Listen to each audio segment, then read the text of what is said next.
सुबह की पहली किरण के साथ जब मोहन अपने खेत पहुंचा तो उसकी आंखें फटी की फटी रह गईं। जहां कल तक धूल उड़ती थी, आज वहां घुटनों तक ऊंची हरी भरी फसल लहलहा रही थी। बड़े बड़े चमकदार आलू और मोतियों जैसे मटर के दाने।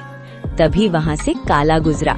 काला हैरानी और चिढ़ के साथ, अरे मोहन, ये क्या तमाशा है? कल शाम तक तो यहाँ मिट्टी उड़ रही थी और आज एक ही रात में इतनी बड़ी फसल। कौन सा गड़ा हुआ खजाना हाथ लग गया है तेरे? या कहीं शहर से कोई चोरी का माल लाकर यहाँ गाड़ दिया है? नहीं काला भाई, ये ना कोई चोरी है और ना कोई तमाशा। ये तो ऊपर वाले की मेहरबानी है। कल एक घायल चिड़िया की मदद की थी, बस उसी की दुआओं ने आज ये रंग दिखाया है। देख भाई, कितने सुंदर आलू और मटर है। तू भी थोड़े घर ले जा। दुआएं? चिड़िया मुझे बेवकूफ समझता है। ये जरूर कोई काला जादू है। जोर से, मुझे तेरे खैरात की जरूरत नहीं है मोहन। याद रख, जो रातों रात उगता है वो रातों रात ढल भी जाता है। काला के मन में शांति नहीं थी। वो जानना चाहता था कि मोहन को ये सब मिला कैसे।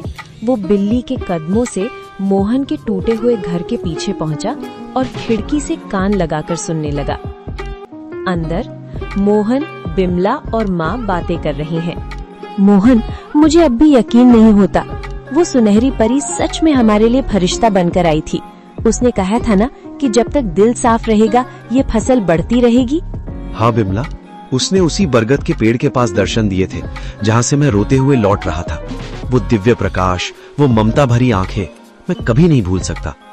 काला भाई को शक हो रहा था, पर उसे कैसे समझाऊं कि ये सब दया का फल है।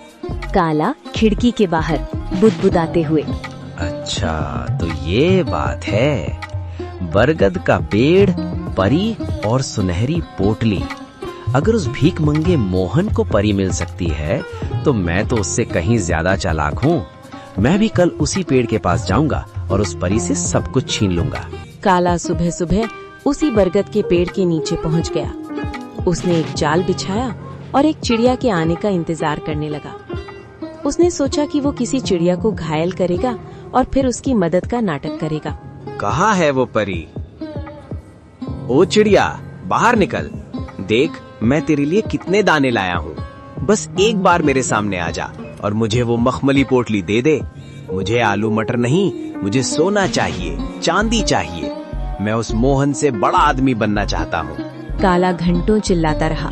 कभी रोने का नाटक करता तो कभी लालच में पेड़ की टहनियां हिलाता, लेकिन वहाँ सन्नाटा छाया रहा।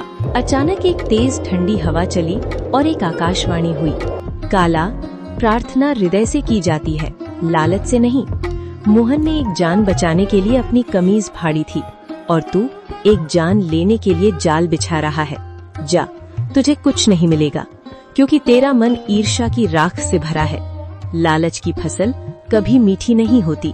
नहीं, ये नाइंसाफी है। उस गरीब को सब कुछ और मुझे कुछ नहीं। अगर मुझे नहीं मिला तो मैं मोहन का भी कुछ नहीं रहने दूंगा। मैं आज रात उसके खेत को शमशान बना दूंगा। मोहन ने पहली फसल घर लाई। बिमला ने जब आलू और मटर की सब्जी बनाई तो उसकी खुशबू पूरे गांव में फैल गई। बीमार माँ ने जैसे ही एक निवाला खाया, उनके चेहरे पर रौनक आ गई। पिताजी, ये आलू तो बहुत मीठे हैं। क्या ये सचमुच हमारे खेत के हैं? अब मुझे स्कूल जाने के लिए नया बस्ता मिलेगा ना? हाँ मेरे बच्चे, अब हम कभी भूखे नहीं सोएंगे। बिमला देखो, भगवान ने सुन ली। आज माँ की आंखों में चमक देखी? ये उन जादुई बीजों का ही प्रताप है। बिमला आंखों में आंसू भरकर, मैं तो डर गई थी मोहन। मुझे लगा था कि गरीबी हमारी पहचान बन गई है, लेकिन आज पहली बार लग रहा है कि हमारे घर में भी लक्ष्मी ने कदम रखा है। पर मुझे उस काला से डर लगता है। उसकी नजरें हमारे खेत पर जमी हैं।